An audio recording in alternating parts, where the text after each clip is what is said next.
ಸಿಂಹಧ್ವಜ ಜ್ಯೋತಿಷ್ಯ ಅಭಿಮಾನಿಗಳಿಗೆ 36ನೇ ವಿಡಿಯೋಗೆ ಸ್ವಾಗತ. ಇವತ್ತಿನ ವಿಡಿಯೋದಲ್ಲಿ ಚಂದ್ರನ ಬಗ್ಗೆ ತಿಳಿಯುವಂತಹ ಪ್ರಯತ್ನವನ್ನ ಮಾಡೋಣ.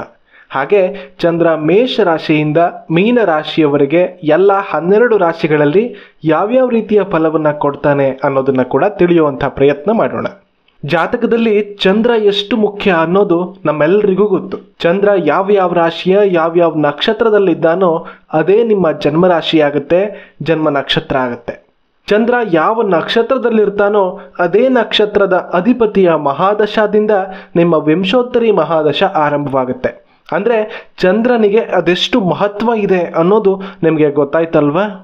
ಚಂದ್ರ ಮನಸ್ಸಿಗೆ ಕಾರಕ. ನಮ್ಮ ಮನಸ್ಸು ಚೆನ್ನಾಗಿ ನೆಮ್ಮದಿಯಾಗಿ ಇರಬೇಕು ಅಂದ್ರೆ ಜಾತಕದಲ್ಲಿ ಚಂದ್ರ ಚೆನ್ನಾಗಿರ್ಬೇಕು. ಊಹಾಶಕ್ತಿಯು ಕೂಡ ಜಾತಕರಿಗೆ ಚಂದ್ರನ ಕೊಡುಗೆನೆ. ಚಂದ್ರ ಮಾತೃಕಾರಕ. ತಾಯಿಯ ಪ್ರೇಮ, ತಾಯಿಯೊಂದಿಗಿನ ಅನುಬಂಧ ಇವೆಲ್ಲವೂ ಚಂದ್ರನ ವಿಶಿಷ್ಟ ಕಾರಕತ್ವಗಳು. ಪ್ರೇಮ ಶೃಂಗಾರಗಳಿಗೆ ಶುಕ್ರ ಕಾರಕತ್ವವನ್ನು ವಹಿಸಿದ್ರೂ ಕೂಡ ಚಂದ್ರನ ಸಾಂಗತ್ಯ ಇಲ್ಲದೆ ಯಾವ ಶೃಂಗಾರವೂ ಇಲ್ಲ, ಯಾವ ಸೌಂದರ್ಯವೂ ಇಲ್ಲ. ಪ್ರೇಮಿಗಳು, ಕವಿಗಳಿಂದ ಹಿಡಿದು ವಿಜ್ಞಾನಿಗಳವರೆಗೆ ಎಲ್ಲರ ಆಸಕ್ತಿಯ ಕೇಂದ್ರ ಬಿಂದು ಈ ಚಂದ್ರ. ಸಹಜ ರಾಶಿ ಚಕ್ರದಲ್ಲಿ ಚಂದ್ರ 4ನೇ ಮನೆಗೆ ಅಧಿಪತಿ. ಈ 4ನೇ ಭಾವ ಕೇಂದ್ರ ಸ್ಥಾನಗಳಲ್ಲಿ ಕೂಡ ಒಂದು. ಚಂದ್ರನನ್ನ ಸೋಮದೇವ ಅಂತ ಕೂಡ ಕರೆಯಲಾಗುತ್ತೆ. ಸೋಮವಾರಕ್ಕೆ ಅಧಿಪತಿ ಈ ಚಂದ್ರ. ಒಂದು ಜಾತಕದಲ್ಲಿ ಹಗಲಿಗೆ ಸೂರ್ಯ ಅಧಿಪತಿ ಆದ್ರೆ ರಾತ್ರಿಗೆ ಚಂದ್ರ ಅಧಿಪತಿ ಆಗ್ತಾನೆ. ಹುಣ್ಣಿಮೆಯ ದಿನ ಚಂದ್ರ ಅತ್ಯಂತ ಸುಂದರನಾಗಿ ತನ್ನ 16 ಬಗೆಯ ಸೌಂದರ್ಯ ಕಲೆಗಳನ್ನ ಹೊಂದಿದ್ದು ಅತ್ಯಂತ ಶುಭನಾಗಿರ್ತಾನೆ ಅಂತ ಶಾಸ್ತ್ರಗಳು ಹೇಳುತ್ತೆ. ಜ್ಯೋತಿಷ್ಯವನ್ನ ನಂಬುದವರು ಕೂಡ ಎಲ್ಲರೂ ಒಪ್ಪಿಕೊಳ್ಳಬೇಕಾದಂತಹ ಸತ್ಯ ಏನಂದ್ರೆ ಚಂದ್ರನ ಪ್ರಭಾವ ಭೂಮಿಯ ಮೇಲೆ, ಭೂಮಿಯ ಮೇಲಿರುವ ಪ್ರತಿಯೊಂದು ವಸ್ತುಗಳ ಮೇಲೆ, ಪ್ರತಿ ಜೀವಿಗಳ ಮೇಲೆಯೂ ಇದೆ ಅನ್ನೋದು. ಭೂಮಿ ತಿರುಗುವಿಕೆಯಿಂದ ಹಿಡಿದು ಭೂಮಿಯಲ್ಲಿರೋ ಸಮುದ್ರದ ಉಬ್ಬರ ಇಳಿತದವರೆಗೂ ಕೂಡ ಚಂದ್ರ ನೇರ ಸಂಬಂಧವನ್ನ ಹೊಂದಿದ್ದಾನೆ ಅನ್ನೋದು ವೈಜ್ಞಾನಿಕವಾಗಿಯೇ ಸಾಬೀತಾಗಿರುವಂತಹ ಸತ್ಯ. ಭೂಮಿ ಹೇಗೆ ಮುಕ್ಕಾಲು ಭಾಗ ನೀರಿನಿಂದಾನೇ ಆವೃತವಾಗಿದೆಯೋ ನಮ್ಮ ಶರೀರದಲ್ಲಿರುವ ನೀರಿನ ಅಂಶಗಳು ಕೂಡ ಸರಿಸುಮಾರು ಮುಕ್ಕಾಲು ಭಾಗವಾಗಿಯೇ ಆವರಿಸಿದೆ. ಅಂದ್ರೆ ಭೂಮಿಯ ಮೇಲಿರುವ ಚಂದ್ರನ ಪ್ರಭಾವ ನಮ್ಮ ದೇಹದ ಮೇಲೆ, ಆ ದೇಹವನ್ನ ನಿಯಂತ್ರಿಸುವ ಮನಸ್ಸಿನ ಮೇಲೆ ಇಲ್ಲ ಅಂತ ಹೇಳೋದಕ್ಕೆ ಸಾಧ್ಯನಾ? ಭೂಮಿ ತನ್ನ ಸುತ್ತ ತಾನು ತಿರುಗುತ್ತೆ, ಚಂದ್ರ ಭೂಮಿಯ ಸುತ್ತ ಸುತ್ತಾನೆ. ಭೂಮಿಗೆ ಅತ್ಯಂತ ಹತ್ತಿರದಲ್ಲಿರೋನು ಈ ಚಂದ್ರನೇ. ನಮ್ಮ ಕುಂಡಲಿಯಲ್ಲಿ ಇತರ ಎಲ್ಲಾ ಗ್ರಹಗಳಿಗಿಂತ ಹೆಚ್ಚು ಪ್ರಭಾವ ಬೀರೋದಕ್ಕೆ ಸಾಧ್ಯವಾಗೋದು ಕೂಡ ಈ ಚಂದ್ರನಿಗೆ. ಅದಕ್ಕಾಗಿ ಚಂದ್ರನಿಗೆ ಇಷ್ಟೊಂದು ಮಹತ್ವವನ್ನ ಕೊಟ್ಟಿದ್ದಾರೆ. ರೋಹಿಣಿ, ಹಸ್ತ ಮತ್ತು ಶ್ರವಣ ಈ 3 ನಕ್ಷತ್ರಗಳು ಚಂದ್ರನ ನಕ್ಷತ್ರಗಳು. ರೋಹಿಣಿ ನಕ್ಷತ್ರ ವೃಷಭ ರಾಶಿಯಲ್ಲಿ, ಹಸ್ತ ನಕ್ಷತ್ರ ಕನ್ಯಾ ರಾಶಿಯಲ್ಲಿ, ಹಾಗೆ ಶ್ರವಣ ನಕ್ಷತ್ರ ಮಕರ ರಾಶಿಯಲ್ಲಿ ಬರುತ್ತೆ. ಇವು 3 ಭೂತತ್ವ ರಾಶಿಗಳು ಅನ್ನೋದು ಇನ್ನೊಂದು ವಿಶೇಷ. ಚಂದ್ರನ ಸ್ವಂತ ಮನೆ ಕರ್ಕಾಟಕ, ಉಚ್ಚ ರಾಶಿ ವೃಷಭ, ನೀಚ ರಾಶಿ ವೃಶ್ಚಿಕ. ಚಂದ್ರ ಒಂದು ರಾಶಿಯಿಂದ ಇನ್ನೊಂದು ರಾಶಿಗೆ 2.25 ದಿನದಲ್ಲಿ ಚಲಿಸ್ತಾನೆ. ಕುಂಡಲಿಯಲ್ಲಿ ಅತ್ಯಂತ ವೇಗವಾಗಿ ಚಲಿಸುವ ಗ್ರಹ ಅಂದ್ರೆ ಅದು ಚಂದ್ರ. ಹಾಗೆ ಚಂದ್ರ ಸೂರ್ಯನಿಂದ ದೂರ ಇದ್ದಷ್ಟು ಹುಣ್ಣಿಮೆಗೆ ಹತ್ತಿರವಾಗ್ತಾನೆ, ಹತ್ತಿರವಾದಷ್ಟು ಅಮಾವಾಸ್ಯೆಗೆ ಹತ್ತಿರವಾಗ್ತಾನೆ. ಪೂರ್ಣ ಚಂದ್ರ ಅಂದ್ರೆ ಸೂರ್ಯನಿಂದ 7ನೇ ಮನೆಯಲ್ಲಿದ್ರೆ ಅದು ಹುಣ್ಣಿಮೆ ಆಗಿರುತ್ತೆ. ಸೂರ್ಯನಿದ್ದ ಮನೆಯಲ್ಲೇ ಇದ್ರೆ ಅದು ಅಮಾವಾಸ್ಯೆ ಆಗಿರುತ್ತೆ. ಹುಣ್ಣಿಮೆಗೆ ಹತ್ತಿರದಲ್ಲಿರುವಂತಹ ಚಂದ್ರ ಶುಭನಾಗ್ತಾನೆ. ಅಮಾವಾಸ್ಯೆಗೆ ಹತ್ತಿರ ಬರುವಂತಹ ಚಂದ್ರ ಅಷ್ಟೊಂದು ಶುಭ ಫಲಿತಾಂಶವನ್ನ ನೀಡೋ ಶಕ್ತಿಯನ್ನ ಹೊಂದಿರೋದಿಲ್ಲ. ಹೀಗಾಗಿ ಯಾವ್ಯಾವ ರಾಶಿಯಲ್ಲಿ ಚಂದ್ರ ಇದ್ದಾನೆ ಅನ್ನೋ ಫಲವನ್ನ ನೋಡೋ ಮೊದಲು ಸೂರ್ಯನಿಂದ ಚಂದ್ರ ಎಷ್ಟು ದೂರದಲ್ಲಿದ್ದಾನೆ ಅನ್ನೋ ವಿಷಯವನ್ನ ಕೂಡ ಗಮನಿಸಬೇಕಾಗುತ್ತದೆ ಅನ್ನೋದನ್ನ ಯಾವಾಗಲೂ ನೆನಪಲ್ಲಿಟ್ಕೊಳ್ಳಿ. ಹಾಗೆ ಚಂದ್ರನ ಕಾರಕತ್ವಗಳನ್ನ ನೋಡೋದಾದ್ರೆ ಚಂದ್ರ ಮನಸ್ಸಿಗೆ ಕಾರಕ, ಮಾನಸಿಕ ಶಕ್ತಿಗೆ ಕಾರಕ. ಮನೋಬಲ, ಊಹಾಶಕ್ತಿ, ಉದ್ವೇಗ, ಆಲೋಚನೆಗಳಿಗೆ, ಆಕರ್ಷಣೆಗೆ, ಸೌಂದರ್ಯಕ್ಕೆ, ಆನಂದಕ್ಕೆ, ಹಾಲು, ನೀರು, ಹಾಲಿನ ಪದಾರ್ಥಗಳು, ಸಕಲ ದ್ರವ್ಯ ಪದಾರ್ಥಗಳಿಗೂ ಚಂದ್ರ ಕಾರಕತ್ವವನ್ನು ವಹಿಸ್ತಾನೆ. ಮಾತೃಕಾರಕನಾಗಿರೋದ್ರಿಂದ ತಾಯಿಗೆ, ತಾಯಿಯ ಪ್ರೀತಿಗೆ, ವಾತ್ಸಲ್ಯಕ್ಕೆ, ತಾಯಿಯೊಂದಿಗಿನ ಅನುಬಂಧಕ್ಕೆ, ಬಾಲ್ಯಕ್ಕೆ, ಬಾಲಾರಿಷ್ಟ ದೋಷಗಳಿಗೂ ಕೂಡ ಚಂದ್ರ ಕಾರಕನಾಗ್ತಾನೆ. ಸಂತೋಷ ದುಃಖಗಳಿಗೂ ಚಂದ್ರ ಕಾರಕನಾಗ್ತಾನೆ. ನಿದ್ರೆಗೆ, ಕನಸುಗಳಿಗೆ, ಆಸೆ ನಿರಾಸೆಗಳಿಗೆ, ಬಿಳಿ ವಸ್ತ್ರ, ಬಿಳಿ ಹೂವು, ಬಿಳಿ ಬಣ್ಣದ ಸರ್ವ ವಸ್ತುಗಳಿಗೂ ಚಂದ್ರ ಕಾರಕನಾಗ್ತಾನೆ. ಮುಹೂರ್ತ ಕಾಲಗಳಿಗೆ, ಶುಭ ಮುಹೂರ್ತಗಳಿಗೂ ಕೂಡ ಚಂದ್ರ ಕಾರಕತ್ವವನ್ನು ವಹಿಸ್ತಾನೆ. ಕೆರೆ, ಬಾವಿ, ತೊರೆ, ನದಿ, ಸರೋವರ, ಸಮುದ್ರಗಳು, ನಮ್ಮ ದೇಹದಲ್ಲಿರುವ ನೀರಿನ ಅಂಶಗಳಿಗೂ ಚಂದ್ರನೇ ಕಾರಕ. ಸ್ವಭಾವ, ವ್ಯಕ್ತಿತ್ವ, ವರ್ತನೆಗಳಿಗೆ ಚಂದ್ರ ಕಾರಕತ್ವವನ್ನು ವಹಿಸ್ತಾನೆ. ಯಾವ ಯಾವ ರಾಶಿಯವರ ವ್ಯಕ್ತಿತ್ವ ಹೇಗೆ ಅಂತ ಇದರಿಂದಾಗಿಯೇ ತೀರ್ಮಾನ ಮಾಡೋದಕ್ಕೆ ಸಾಧ್ಯವಾಗುತ್ತೆ. ತಾಳ್ಮೆ, ಸಹನಶೀಲತೆಗೆ ಚಂದ್ರ ಕಾರಕತ್ವವನ್ನು ವಹಿಸ್ತಾನೆ. ಚಂದ್ರನಿಗೆ ಸೂರ್ಯ ಮತ್ತು ಬುಧ ಮಿತ್ರರು, ಉಳಿದ ಎಲ್ಲಾ ಗ್ರಹಗಳು ಸಮರಾಗ್ತಾರೆ. ಚಂದ್ರನಿಗೆ ಶತ್ರುಗಳಿಲ್ಲ. ಈ ವಿಷಯವನ್ನ ಗಮನದಲ್ಲಿಟ್ಕೊಳ್ಳಿ. ಏನ್ ಹೇಳ್ತಾ ಇದ್ದೀರಾ, ಬುಧ, ಶುಕ್ರ, ಶನಿ ಗ್ರಹಗಳು ಚಂದ್ರನ ಶತ್ರುಗಳಲ್ವಾ ಅಂತ ನೀವು ಕೇಳಬಹುದು.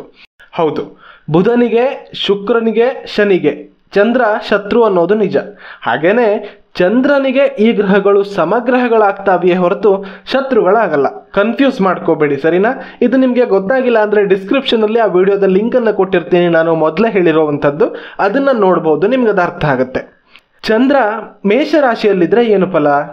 ಮೇಷರಾಶಿ ಕುಜನ ರಾಶಿ, ರಾಶಿ ಕುಂಡಲಿಯ ಮೊದಲನೆಯ ಮನೆ. ಈ ರಾಶಿಯಲ್ಲಿ ಪೂರ್ಣ ಚಂದ್ರ ಇದ್ರೆ ದೃಢ ಮನಸ್ಕರು, ಸಮಾಜದಲ್ಲಿ ಗೌರವವನ್ನು ಉಳ್ಳವರು, ಕ್ರೀಡಾ ಕ್ಷೇತ್ರ, ಪೊಲೀಸ್ ಇಲಾಖೆ, ದೈಹಿಕ ಬಲದ ಕೆಲಸಗಳಲ್ಲಿ ಇರುವಂಥವರು ಆಗಿರುವಂಥ ಸಾಧ್ಯತೆ ಇರುತ್ತೆ. ಶೀಘ್ರ ಕಲಿಕೆ, ಉತ್ಸಾಹಿಗಳು, ಗಟ್ಟಿಮುಟ್ಟಾದಂತಹ ಶರೀರವನ್ನು ಹೊಂದಿದವರು, ಆರೋಗ್ಯವಂತರು, ಆಕರ್ಷಕವಾದಂತಹ ದೇಹ ಹಾಗೆ ಆಕರ್ಷಕವಾದ ರೂಪವನ್ನು ಹೊಂದಿದವರು ಆಗಿರ್ತಾರೆ. ಮಾತಿನಲ್ಲಿ ಸ್ವಲ್ಪ ಒರಟುತನ ಇರುತ್ತೆ. ಸಿಡುಕು ಸ್ವಭಾವ, ತನ್ನದೇ ಮಾತು ನಡೆಯಬೇಕು ಅನ್ನುವಂಥ ಗುಣವನ್ನು ಹೊಂದಿರ್ತಾರೆ. ಆಕರ್ಷಕವಾದ ಕಣ್ಣುಗಳನ್ನು ಹೊಂದಿರ್ತಾರೆ. ಇದು ಕುಜನ ಮನೆಯಾಗಿರುವಂತಹ ಕಾರಣ ಚಂದ್ರ ಅಮಾವಾಸ್ಯೆಗೆ ಹತ್ತಿರದ ಚಂದ್ರನಾದರೆ, ಅಂದರೆ ಕ್ಷೀಣ ಚಂದ್ರನಾಗಿದ್ದರೆ ಸ್ವಲ್ಪ ಅಹಂಕಾರಿಗಳು, ಹುಂಬರು, ಜಗಳ ಪ್ರಿಯರು ಆಗಿರ್ತಾರೆ. ಎಲ್ಲರನ್ನ ಮೆಚ್ಚಿಸಬೇಕು ಅನ್ನುವಂಥ ಸ್ವಭಾವ ಕೂಡ ಇರುತ್ತೆ. ಹಾಗೆ ಚಂದ್ರ ವೃಷಭ ರಾಶಿಯಲ್ಲಿದ್ದರೆ ಇದು ಚಂದ್ರನ ಉಚ್ಚ ರಾಶಿಯಾಗುತ್ತೆ. ಈ ರಾಶಿಯಲ್ಲಿ ಪೂರ್ಣ ಚಂದ್ರ ಇದ್ದವರು ಅದೃಷ್ಟವಂತರು ಅಂತಾನೆ ಹೇಳಬಹುದು. ಸೌಮ್ಯ ಸ್ವಭಾವದವರು, ನೀತಿವಂತರು, ಸಜ್ಜನರು, ಆಕರ್ಷಕವಾಗಿ ಕಾಣಿಸುವಂಥವರು, ಆರ್ಥಿಕವಾಗಿ ಸದೃಢರು ಆಗಿರ್ತಾರೆ. ಅತ್ಯಂತ ಸುಂದರವಾಗಿರ್ತಾರೆ. ಯಾವಾಗಲೂ ಸಂತೋಷದಿಂದ ಕೂಡಿರುವ ಮನಸ್ಸು ಇವರದಾಗಿರುತ್ತೆ. ಅಪಾರ ದೈವ ಭಕ್ತಿ, ಧರ್ಮಶ್ರದ್ಧೆಯನ್ನು ಹೊಂದಿರ್ತಾರೆ. ಹಣಕಾಸಿನ ವಿಷಯದಲ್ಲಿ ಒಳ್ಳೆಯ ಫಲ ಸಿಗುತ್ತೆ. ಆಕರ್ಷಕವಾದ ಮಾತು, ಸ್ತ್ರೀ ಸ್ನೇಹಿತರನ್ನ ಹೊಂದಿರ್ತಾರೆ. ಕುಟುಂಬದಲ್ಲಿ ಶಾಂತಿ, ನೆಮ್ಮದಿ ಎಲ್ಲವೂ ಇರುತ್ತೆ. ಕ್ಷೀಣ ಚಂದ್ರನಾದರೆ ಸ್ವಲ್ಪ ವಿಭಿನ್ನ ಫಲಿತಾಂಶಗಳಿರುವಂತಹ ಸಾಧ್ಯತೆ ಇರುತ್ತೆ. ಹಾಗೆ ಮಿಥುನ ರಾಶಿಯಲ್ಲಿ ಚಂದ್ರ ಇದ್ರೆ, ಮಿಥುನ ರಾಶಿ ಬುಧನ ರಾಶಿ, ದ್ವಿಸ್ವಭಾವ ರಾಶಿ. ಚಂದ್ರ ಈ ಮನೆಯಲ್ಲಿದ್ದರೆ ಇವರ ವ್ಯಕ್ತಿತ್ವ ವಿಭಿನ್ನವಾಗಿರುತ್ತೆ. ಚಂಚಲ ಸ್ವಭಾವ, ಯಾವುದೇ ನಿರ್ಣಯಕ್ಕೆ ಇವರು ಬದ್ಧರಾಗಿರೋದು ಕಷ್ಟ. ನಿರಂತರ ಪ್ರಯಾಣ, ನಿರಂತರ ಜೀವನದಲ್ಲಿ ಬದಲಾವಣೆಗಳು ಇರುತ್ತೆ. ಸಹೋದರರೊಂದಿಗೆ ಒಳ್ಳೆಯ ಸಂಬಂಧವನ್ನು ಹೊಂದಿರ್ತಾರೆ. ಸಹೋದರಿಯರು ಇರುವಂತಹ ಸಾಧ್ಯತೆ ಕೂಡ ಹೆಚ್ಚು. ಅವರೊಂದಿಗೂ ಕೂಡ ಉತ್ತಮ ಬಾಂಧವ್ಯವನ್ನು ಹೊಂದಿರ್ತಾರೆ. ಮಾತುಗಾರಿಕೆ ಚೆನ್ನಾಗಿರುತ್ತೆ. ಬರವಣಿಗೆಯ ಮೇಲೆ ಆಸಕ್ತಿಯನ್ನು ಹೊಂದಿರ್ತಾರೆ. ಕವಿಗಳು, ಚಿತ್ರಕಲೆ, ಬರಹಗಾರರು ಆಗಿರುವಂಥ ಸಾಧ್ಯತೆ ಇರುತ್ತೆ. ಕಾಮ, ಕ್ರೋಧ, ಮದ, ಮಾತ್ಸರ್ಯಗಳ ಭಾವನೆ ಕೂಡ ಹೆಚ್ಚು. ಆದರೆ ವಿಪರೀತ ಬುದ್ಧಿವಂತರಾಗಿರ್ತಾರೆ. ತಮ್ಮ ವ್ಯಕ್ತಿತ್ವವನ್ನು ಎಲ್ಲಿಯೂ ತೋರಿಸ್ಕೊಳ್ಳುವಂತಹ ವ್ಯಕ್ತಿಗಳು ಇವರಲ್ಲ. ಹಾಗೆ ಕರ್ಕಾಟಕ ರಾಶಿಯಲ್ಲಿ ಚಂದ್ರ, ಇದು ಚಂದ್ರನ ಸ್ವಂತ ಮನೆ. ತನ್ನದೇ ಮನೆಯಲ್ಲಿ ಚಂದ್ರ ಇರೋದು ಅತ್ಯಂತ ಶುಭಪ್ರದ.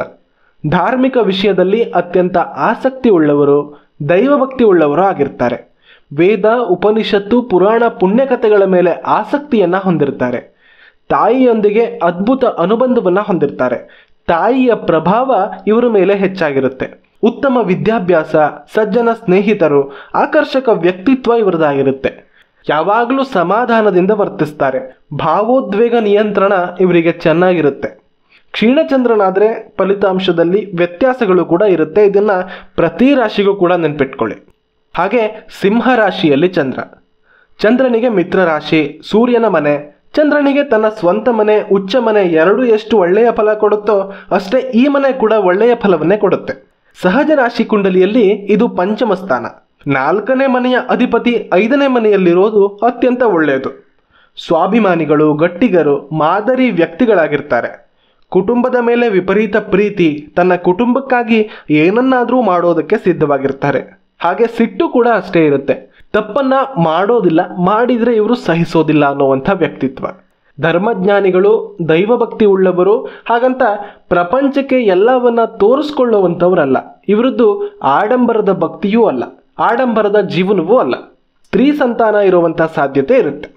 ಕನ್ಯಾ ರಾಶಿಯಲ್ಲಿ ಚಂದ್ರ, ಬುಧನ ರಾಶಿ, ಚಂದ್ರನಿಗೆ ಇದು ಕೂಡ ಮಿತ್ರನ ಮನೆ, ಸಹಜ ರಾಶಿ ಚಕ್ರದಲ್ಲಿ 6ನೇ ಮನೆ. ಚಂದ್ರ 6ನೇ ಮನೆಯಲ್ಲಿರೋದು ಅಷ್ಟೊಂದು ಒಳ್ಳೆಯದಲ್ಲ. ಹಾಗಂತ ಎಲ್ಲವೂ ಕೆಟ್ಟದ್ದೇ ಇದೆ ಅಂತನೂ ಅಲ್ಲ. ಬುದ್ಧಿವಂತಿಕೆ, ಶೀಘ್ರ ಕಲಿಕೆ, ಧರ್ಮಜ್ಞಾನ, ಸರಿತಪ್ಪು ತಿಳುವಳಿಕೆ, ವಿಪರೀತ ಕುತೂಹಲ, ಪೊಸೆಸಿವ್ನೆಸ್, ಸ್ನೇಹಶೀಲರೂ ಆಗಿರ್ತಾರೆ. ತಾಯಿಯ ಜೊತೆಗೆ ಸ್ವಲ್ಪ ಅಭಿಪ್ರಾಯ ಭಿನ್ನತೆ ಇರಬಹುದು.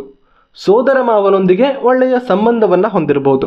ಪೂರ್ಣಚಂದ್ರನಾದರೆ ಸಾಲದಿಂದ ಮುಕ್ತಿಯನ್ನು ಹೊಂದುತ್ತಾರೆ. ಕ್ಷೀಣಚಂದ್ರನಾದರೆ ಸಾಲದ ಸುಳಿಯಲ್ಲಿ ಸಿಲುಕುವ ಅಪಾಯ, ಆರೋಗ್ಯ ಸಮಸ್ಯೆಗಳು ಕಾಣಿಸ್ಕೊಳ್ಬಹುದು. ವಿಶೇಷವಾಗಿ ಮಾನಸಿಕ ಒತ್ತಡವನ್ನು ಅನುಭವಿಸುವಂಥ ಸಾಧ್ಯತೆ ಇರುತ್ತೆ. ಜೀವನದಲ್ಲಿ ಕಷ್ಟಗಳನ್ನು ಎದುರಿಸಿ ಒಳ್ಳೆಯ ಅಭಿವೃದ್ಧಿಯನ್ನು ಹೊಂದುತ್ತಾರೆ. ವಿಪರೀತವಾಗಿ ನೆಗೆಟಿವ್ ಆಲೋಚನೆಯನ್ನೇ ಮಾಡ್ತಾರೆ. ಹಾಗಾಗಿ ಮಾನಸಿಕವಾಗಿ ಅಂತಹ ಯೋಚನೆಗಳನ್ನು ಕಡಿಮೆ ಮಾಡೋದು ಇವರಿಗೆ ಒಳ್ಳೆಯದು. ಹಾಗೆ ತುಲಾ ರಾಶಿಯಲ್ಲಿ ಚಂದ್ರ, ಸಹಜ ರಾಶಿ ಕುಂಡಲಿಯಲ್ಲಿ 7ಮ ಭಾವ. ಈ ಭಾವದಲ್ಲಿ ಚಂದ್ರ ಅತ್ಯಂತ ಉತ್ತಮ ಫಲವನ್ನು ಕೊಡ್ತಾನೆ. ಸುಂದರವಾದ ಸಂಗಾತಿ, ಸಮಾಧಾನಕರ ಜೀವನ, ನೆಮ್ಮದಿಯ ವೈವಾಹಿಕ ಜೀವನ, ಹಣಕಾಸಿನ ವಿಷಯದಲ್ಲಿ ತೀರಾ ಸಮಸ್ಯೆ ಏನೂ ಇರೋದಿಲ್ಲ. ನ್ಯಾಯವಂತರು, ನೀತಿವಂತರು, ಸರಿತಪ್ಪುಗಳ ವಿಶ್ಲೇಷಣೆಯನ್ನು ಮಾಡುವವರು ಆಗಿರ್ತಾರೆ. ಸಂಗಾತಿಯ ಮೇಲೆ ವಿಪರೀತ ಪ್ರೀತಿ, ಅನುಬಂಧ ಹೊಂದಿರ್ತಾರೆ. ಪೂರ್ಣಚಂದ್ರ ಈ ಮನೆಯಲ್ಲಿದ್ದರೆ ವೈವಾಹಿಕವಾಗಿ ಜಾತಕದಲ್ಲಿ ಬೇರೆ ಯಾವುದಾದ್ರೂ ಸಮಸ್ಯೆಗಳಿದ್ರೂ ಕೂಡ ಅವುಗಳ ಪರಿಹಾರ ಆಗುವಷ್ಟು ಒಳ್ಳೆಯ ಫಲ ಇರುತ್ತೆ. ಪಾರ್ಟ್ನರ್ಶಿಪ್ ವ್ಯವಹಾರವಾಗಲಿ, ಉದ್ಯೋಗ, ವ್ಯಾಪಾರ, ಬಿಸಿನೆಸ್ ಎಲ್ಲವೂ ಚೆನ್ನಾಗಿರುತ್ತೆ. ಹಾಗೆ ವೃಶ್ಚಿಕ ರಾಶಿಯಲ್ಲಿ ಚಂದ್ರ, ಇದು ಸಹಜ ರಾಶಿಯಲ್ಲಿ 8ನೇ ಮನೆ. ಈ ಮನೆಯ ಅಧಿಪತಿ ಕುಜ. ಈ ಜಾತಕದಲ್ಲಿ ಅತ್ಯಂತ ರಹಸ್ಯವಾದ ಮನೆ ಈ ವೃಶ್ಚಿಕ ರಾಶಿ. ಈ ಮನೆಯಲ್ಲಿ ಚಂದ್ರ ನೀಚನಾಗ್ತಾನೆ. ಇದರ ಅರ್ಥ ಕೆಟ್ಟ ಫಲಗಳನ್ನೇ ಕೊಡ್ತಾನೆ ಅನ್ನೋದಲ್ಲ. ಚಂದ್ರನ ಕಾರಕತ್ವಗಳಿಗೆ ಈ ಮನೆ ಕೆಲವು ವಿಷಯದಲ್ಲಿ ಹಾನಿ ಉಂಟು ಮಾಡಬಹುದು, ಆದರೆ ಇನ್ನಷ್ಟು ವಿಷಯದಲ್ಲಿ ಖಂಡಿತ ಒಳ್ಳೆ ಫಲವನ್ನು ಕೊಡುತ್ತೆ. ನಿಮಗೆ ಉದಾಹರಣೆ ಬೇಕಾದರೆ ಮಾನ್ಯ ಪ್ರಧಾನಮಂತ್ರಿಗಳಾಗಿರುವಂಥ ಶ್ರೀ ನರೇಂದ್ರ ಮೋದಿಯವರ ಜಾತಕದಲ್ಲಿ ಚಂದ್ರ ವೃಶ್ಚಿಕ ರಾಶಿಯಲ್ಲೇ ಇದ್ದಾನೆ. ಹಾಗಾಗಿ ಚಿಂತಿಸುವಂತಹ ಅಗತ್ಯ ಇಲ್ಲ. ಕೇವಲ ಒಂದು ಮನೆಯಲ್ಲಿರುವ ಒಂದು ಗ್ರಹ ಎಲ್ಲವನ್ನ ನಿರ್ಧರಿಸೋದಕ್ಕೆ ಸಾಧ್ಯ ಆಗೋದಿಲ್ಲ. ಇನ್ನು ವಿಷಯಕ್ಕೆ ಬರೋದಾದರೆ, ಇವರದ್ದು ರಹಸ್ಯ ವ್ಯಕ್ತಿತ್ವ. ಇವರ ಮನಸ್ಸಲ್ಲಿ ಏನಿದೆ ಅನ್ನೋದನ್ನು ಯಾರಿಂದಾನೂ ತಿಳಿಯೋದಕ್ಕೆ ಸಾಧ್ಯವಿಲ್ಲ. ಪ್ರತಿ ವಿಷಯದಲ್ಲೂ ಗುಟ್ಟನ್ನು ಕಾಪಾಡ್ಕೋತಾರೆ. ಎಲ್ಲರ ಜೊತೆಗೆ ಅಷ್ಟಾಗಿ ಬೆರೆಯೋದಕ್ಕೆ ಇಷ್ಟಪಡಲ್ಲ. ಸ್ನೇಹವಾಗಲಿ ಶತ್ರುತ್ವವಾಗಲಿ ದೀರ್ಘಕಾಲದವರೆಗೆ ಮುನ್ನಡೆಸ್ತಾರೆ. ಮಾನಸಿಕವಾಗಿ ಒತ್ತಡವನ್ನು ಅನುಭವಿಸ್ತಾರೆ. ಹಾಗೆಯೇ ಜ್ಯೋತಿಷ್ಯ, ಮಂತ್ರಗಳು, ವೇದಗಳು ಮುಂತಾದ ರಹಸ್ಯ ವಿದ್ಯೆಗಳ ಮೇಲೆ ಆಸಕ್ತಿಯನ್ನು ಹೊಂದಿರ್ತಾರೆ. ರಹಸ್ಯ ಕ್ಷೇತ್ರಗಳ ಮೇಲೆ, ರಹಸ್ಯ ವಿಷಯಗಳ ಮೇಲೆ ಆಸಕ್ತಿಯೇ ಜಾಸ್ತಿ ಆಗಿರುತ್ತೆ. ಯಾವುದೇ ಭಾವನೆಗಳನ್ನು ವ್ಯಕ್ತಪಡಿಸೋದಿಲ್ಲ. ಇವರ ಮುಖಕ್ಕೂ ಮನಸ್ಸಿನ ಭಾವನೆಗಳಿಗೂ ಯಾವುದೇ ಸಂಬಂಧ ಇರೋದಿಲ್ಲ. ಇಂಟ್ರೋವರ್ಟ್ಗಳು ಅಂತ ಕೂಡ ಹೇಳಬಹುದು, ಅಥವಾ ಆ ರೀತಿ ವರ್ತನೆ ಮಾಡ್ತಾರೆ. ಅದ್ಭುತ ಜ್ಞಾನ ಇವರಿಗಿರುತ್ತೆ. ಆರೋಗ್ಯದಲ್ಲಿ, ವಿಶೇಷವಾಗಿ ಮಾನಸಿಕ ಆರೋಗ್ಯದಲ್ಲಿ ಸ್ವಲ್ಪ ಸಮಸ್ಯೆಗಳನ್ನು ಎದುರಿಸಬಹುದು. ಹಾಗೆ ಧನಸ್ಸು ರಾಶಿಯಲ್ಲಿ ಚಂದ್ರ. ಧನಸ್ಸು ರಾಶಿ ಅತ್ಯಂತ ಶುಭ ಸ್ಥಾನ, ಗುರುವಿನ ಮನೆ. ಗುರುವಿನ ಮನೆಯಲ್ಲಿ ಚಂದ್ರ, ಚಂದ್ರನ ಮನೆಯಲ್ಲಿ ಗುರು ಅದ್ಭುತ ಫಲಿತಾಂಶಗಳನ್ನು ಕೊಡ್ತಾರೆ. ಇದು ಸಹಜ ರಾಶಿ ಕುಂಡಲಿಯಲ್ಲಿ 9ನೇ ಮನೆ, ಭಾಗ್ಯಭಾವ. ಈ ಭಾವದಲ್ಲಿ 4ನೇ ಮನೆಯ ಅಧಿಪತಿ ಚಂದ್ರ ಇರೋದು ಅತ್ಯಂತ ಶುಭ. ಭಾಗ್ಯವಂತರು, ಪುಣ್ಯವಂತರು ಆಗಿರ್ತಾರೆ. ಬುದ್ಧಿವಂತರು, ವಿಶಾಲ ಹೃದಯದವರು, ಎಲ್ಲರ ಮೇಲೂ ಕರುಣೆ ಉಳ್ಳವರು, ಸಾಧುಗಳು ಆಗಿರ್ತಾರೆ. ಕುಟುಂಬದೊಂದಿಗೆ ಅನುಬಂಧ ಜಾಸ್ತಿಯಾಗಿರುತ್ತೆ. ಉತ್ತಮ ಸಂತಾನ, ಉತ್ತಮ ವೈವಾಹಿಕ ಜೀವನ, ತಂದೆ ತಾಯಿಗಳೊಂದಿಗೆ ಉತ್ತಮ ಬಾಂಧವ್ಯವನ್ನು ಹೊಂದಿರ್ತಾರೆ. ಗೌರವಯುತ ಜೀವನವನ್ನು ನಡೆಸ್ತಾರೆ. ಶಿಕ್ಷಕರು, ಪ್ರಾಧ್ಯಾಪಕರು, ಉಪನ್ಯಾಸಕರು, ಪುರಾಣ ಪುಣ್ಯಕಥೆಗಳನ್ನು ಹೇಳುವವರು, ಪ್ರವಚನಕಾರರು, ಮಠಾಧಿಪತಿಗಳು, ದೈವಾರಾಧಕರು ಆಗಿರುವಂಥ ಸಾಧ್ಯತೆ ಇರುತ್ತೆ. ಹಾಗೆ ಮಕರ ರಾಶಿಯಲ್ಲಿ ಚಂದ್ರ. ಮಕರ ರಾಶಿ ಚಂದ್ರನಿಗೆ ಒಳ್ಳೆಯ ಫಲವನ್ನೇ ಕೊಡುತ್ತೆ.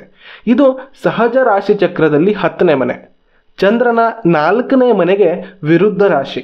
ಇದನ್ನು ಕರ್ಮಸ್ಥಾನ ಅಂತ ಕೂಡ ಕರೆಯಲಾಗುತ್ತೆ. ಈ ಮಕರದಲ್ಲಿ ಚಂದ್ರನಿರುವಂಥ ವ್ಯಕ್ತಿಗಳು ಕ್ರಿಯೇಟಿವ್ ವ್ಯಕ್ತಿಗಳು. ಇವರಿಗೆ ಏನಾದರೂ ವಿಭಿನ್ನವಾಗಿ ಮಾಡಬೇಕು ಅನ್ನುವಂಥ ವ್ಯಕ್ತಿತ್ವವನ್ನು ಹೊಂದಿರ್ತಾರೆ. ಎಲ್ಲ ರೀತಿಯಲ್ಲೂ ಸಾಮಾನ್ಯವಾಗಿರೋದಕ್ಕೆ ಇವರು ಬಯಸೋದಿಲ್ಲ. ಹಠವಾದಿಗಳು. ಏನಾದರೂ ಹೇಳಿದರೆ ಅದನ್ನು ಬಿಡೋದಿಲ್ಲ. ಪದೇ ಪದೇ ಅದನ್ನೇ ಹೇಳಿ ತಮ್ಮ ಕೆಲಸವನ್ನು ಮಾಡಿಸ್ಕೊಳ್ಳುವಂಥ ವ್ಯಕ್ತಿತ್ವ ಇವರದ್ದು. ನೇರ ನುಡಿ ವ್ಯಕ್ತಿತ್ವ. ಇದ್ದದ್ದನ್ನು ಇದ್ದ ಹಾಗೆ ನೇರವಾಗಿ ಹೇಳುವಂಥ ವ್ಯಕ್ತಿತ್ವ. ಹಾಸ್ಯಪ್ರಿಯರು ಹಾಗೆ ಗಂಭೀರ ಸ್ವಭಾವದವರು ಎರಡೂ ಕೂಡ ಇವರಲ್ಲಿ ಇರೋದು ವಿಶೇಷ. ಕಠಿಣ ಪರಿಶ್ರಮಿಗಳು, ಎಲ್ಲಿ ಬೇಕಾದರೂ ಹೊಂದಿಕೊಳ್ಳುವಂತಹ ಗುಣ ಇವರದ್ದು. ಒಂದಲ್ಲ ಒಂದು ಕೆಲಸ ಮಾಡ್ತಾನೆ ಇರಬೇಕು, ಖಾಲಿ ಇರೋದು ಇಷ್ಟಪಡಲ್ಲ, ಆ ರೀತಿಯ ವ್ಯಕ್ತಿತ್ವ. ಮಾನಸಿಕವಾಗಿ ಸ್ವಲ್ಪ ಒತ್ತಡವನ್ನು ಅನುಭವಿಸ್ತಾರೆ. ಇನ್ನು ಕುಂಭರಾಶಿಯಲ್ಲಿ ಚಂದ್ರನಿದ್ರೆ ಇದು 11ನೆಯ ರಾಶಿ. ಚಂದ್ರನಿಗೆ ಈ ಮನೆ ಒಳ್ಳೆಯ ಫಲ ಕೊಡುತ್ತೆ. ಶನಿಯ ರಾಶಿ. ಚಂದ್ರ ಈ ಮನೆಯಲ್ಲಿರುವಂತಹ ವ್ಯಕ್ತಿಗಳು ಸ್ವಲ್ಪ ಆಲಸ್ಯವನ್ನು ಹೊಂದಿರ್ತಾರೆ.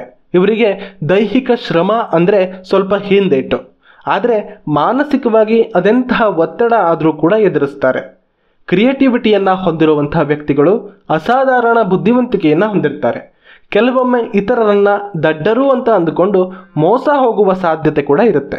ವಿಪರೀತ ತಾಳ್ಮೆ ಇವರಿಗಿರುತ್ತೆ. ಪ್ರತಿಯೊಂದನ್ನು ಯೋಚಿಸಿ ಮಾತಾಡ್ತಾರೆ. ಪ್ರತಿ ಕೆಲಸವನ್ನು ಯೋಚಿಸಿಯೇ ಮಾಡ್ತಾರೆ. ಯಾವುದಕ್ಕೂ ಹೆದರದಂತಹ ವ್ಯಕ್ತಿತ್ವ. ಮಾನಸಿಕವಾಗಿ ತುಂಬ ಸ್ಟ್ರಾಂಗ್ ಆಗಿರ್ತಾರೆ. ಕುಟುಂಬ ಬಾಂಧವ್ಯ ಚೆನ್ನಾಗಿರುತ್ತೆ. ಕುಟುಂಬದ ಜವಾಬ್ದಾರಿ ಬಹಳಷ್ಟು ಇರುತ್ತೆ. ಹಾಗೆ ಕೊನೆಯದಾಗಿ ಮೀನ ರಾಶಿಯಲ್ಲಿ ಚಂದ್ರ ಇದ್ರೆ 12ನೆಯ ರಾಶಿ ಗುರುವಿನ ಮನೆ. ಆಧ್ಯಾತ್ಮಿಕತೆ, ಮೋಕ್ಷ ಚಿಂತನೆ, ಭಗವಂತನ ಭಕ್ತಿ, ಜ್ಞಾನ, ವೈರಾಗ್ಯ ಪ್ರತಿ ಗುಣಗಳನ್ನು ಹೊಂದಿರ್ತಾರೆ. ಇದು ಕೂಡ ದ್ವಿಸ್ವಭಾವ ರಾಶಿ. ಚಂಚಲ ಸ್ವಭಾವದವರು. ಮನಸ್ಸು ಒಂದು ಕಡೆ ಇದ್ದರೆ ಇವರು ಏನನ್ನ ಬೇಕಾದರೂ ಸಾಧಿಸ್ತಾರೆ. ಆದರೆ ಆ ಮನಸ್ಸನ್ನು ಒಂದು ಕಡೆ ನಿಲ್ಲಿಸೋದಕ್ಕೆ ಇವರಿಂದ ಆಗೋದಿಲ್ಲ. ಸುತ್ತಾಡುವ ಬಯಕೆಯನ್ನು ಹೊಂದಿರ್ತಾರೆ. ವಿದೇಶಗಳ ಮೇಲೆ ಕೂಡ ಕುತೂಹಲ, ವ್ಯಾಮೋಹವನ್ನು ಹೊಂದಿರ್ತಾರೆ. ಯಾವುದನ್ನಾದರೂ ಬೇಗ ಇಷ್ಟಪಡ್ತಾರೆ. ಕೆಲ ಕಾಲದ ನಂತರ ಅದರ ಮೇಲೆ ಆಸಕ್ತಿಯನ್ನೇ ಕಳೆದುಕೋತಾರೆ. ವಿಪರೀತ ತಾಳ್ಮೆ ಇರುತ್ತೆ, ಆದರೆ ನೆಗೆಟಿವ್ ಆಲೋಚನೆ ಮಾಡ್ತಾರೆ. ಇವರಿಗೂ ಕೂಡ ನಿರಂತರ ಓಡಾಟ ಇರುತ್ತೆ. ಒಂದು ಕಡೆ ಸ್ಥಿರವಾಗಿ ನಿಲ್ಲೋದು ಕಷ್ಟ. ಕುಟುಂಬದೊಂದಿಗೆ, ಮಕ್ಕಳೊಂದಿಗೆ ತುಂಬ ಅನುಬಂಧವನ್ನು ಹೊಂದಿರ್ತಾರೆ. ಕ್ಷೀಣಚಂದ್ರನಾದರೆ ಮಾನಸಿಕವಾಗಿ ಬಹಳಷ್ಟು ಒತ್ತಡವನ್ನು ಅನುಭವಿಸೋ ಸಾಧ್ಯತೆ ಇರುತ್ತೆ. ಸ್ನೇಹಿತರೆ, ಇದಾಗಿತ್ತು ಇವತ್ತಿನ ವಿಡಿಯೋ. ಗಮನಿಸಿ, ಈ ವಿಡಿಯೋದಲ್ಲಿ ಹೇಳಿದ ಎಲ್ಲ ಅಂಶಗಳು ಕೇವಲ ಜ್ಯೋತಿಷ್ಯ ಶಾಸ್ತ್ರದ ಸಾಧಾರಣ ಫಲಸೂತ್ರಗಳು ಮಾತ್ರ. ಇದನ್ನೇ ಫೈನಲ್ ಆಗಿ ನಿಮ್ಮ ಜಾತಕಕ್ಕೆ ಹೊಂದಾಣಿಕೆ ಮಾಡಿ ನೋಡಿಕೊಂಡು ನಿರ್ಧಾರ ತಗೊಳ್ಳೋ ಹಾಗಿಲ್ಲ. ಜಾತಕದಲ್ಲಿ ಸಂಪೂರ್ಣ ವಿಷಯವನ್ನು ಅಧ್ಯಯನ ಮಾಡಿ ಫಲ ನಿರ್ಧಾರ ಮಾಡಬೇಕಾಗತ್ತೆ. ಹಾಗೆ ಯಾರೆಲ್ಲ ನಿಮ್ಮ ಜಾತಕವನ್ನು ಪರಿಶೀಲನೆ ಮಾಡಿಸ್ಕೊಳ್ಬೇಕು ಅಂತ ಇದ್ದೀರಾ ಅವರು ನನ್ನನ್ನು ಕೂಡ ಸಂಪರ್ಕ ಮಾಡಬಹುದು. ಈ ಸ್ಕ್ರೀನ್ ಮೇಲೆ ಕಾಣಿಸ್ತಾ ಇರೋ ಸಂಖ್ಯೆಗೆ ಕಾಲ್ ಮಾಡಬಹುದು. ನಿಮ್ಮ ಅಪಾಯಿಂಟ್ಮೆಂಟನ್ನು ಬುಕ್ ಮಾಡ್ಕೋಬಹುದು. ನಿಮ್ಮ ಸ್ನೇಹಿತನ ಹಾಗೆ ನಿಮ್ಮ ಜಾತಕವನ್ನು ಪರಿಶೀಲನೆ ಮಾಡಿ ನಿಮ್ಮ ಜೊತೆ ಉತ್ತರಿಸ್ತೀನಿ. ಒಬ್ಬರ ಜಾತಕಕ್ಕೆ 399, ಇಬ್ಬರ ಜಾತಕಕ್ಕೆ 659 ರೂಪಾಯಿಗಳು ಮಾತ್ರ. ಹಾಗೆ ಯಾರೆಲ್ಲ ಈ ಚಾನಲನ್ನು ಸಬ್ಸ್ಕ್ರೈಬ್ ಮಾಡಿಲ್ಲ ಅವರು ಸಬ್ಸ್ಕ್ರೈಬ್ ಮಾಡ್ಕೊಳ್ಳಿ. ಪ್ರತಿ ವಿಡಿಯೋದ ನೋಟಿಫಿಕೇಶನ್ಗಾಗಿ ಬೆಲ್ ಐಕಾನನ್ನು ಪ್ರೆಸ್ ಮಾಡಿ. ಡಿಸ್ಕ್ರಿಪ್ಷನ್ನಲ್ಲಿ ನಮ್ಮ ಗ್ರೂಪ್ನ ಲಿಂಕ್ ಇದೆ, ವಾಟ್ಸಪ್ ಗ್ರೂಪ್ ಲಿಂಕ್. ಅದನ್ನು ಕ್ಲಿಕ್ ಮಾಡೋ ಮೂಲಕ ನಮ್ಮ ವಾಟ್ಸಪ್ ಗ್ರೂಪ್ಗೂ ಕೂಡ ಜಾಯಿನ್ ಆಗಬಹುದು. ಧನ್ಯವಾದಗಳು. ಜೈ ಶ್ರೀರಾಮ್.